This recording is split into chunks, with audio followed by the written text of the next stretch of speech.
Listen to the pulsar star sound captured by NASA's space-based observatories.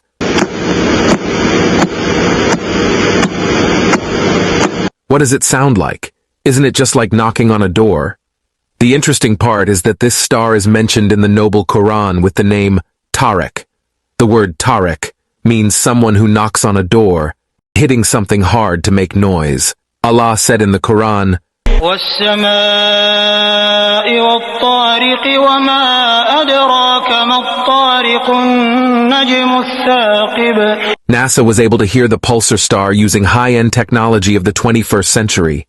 You can clearly hear the sound, which sounds like someone is hitting or knocking on something. How could Prophet Muhammad, peace be upon him, know this 1400 years ago when there was no high-end technology? The truth is crystal clear. The Quran is the words of the Creator Allah, the Creator of everything, and Prophet Muhammad, peace be upon him, is his final messenger.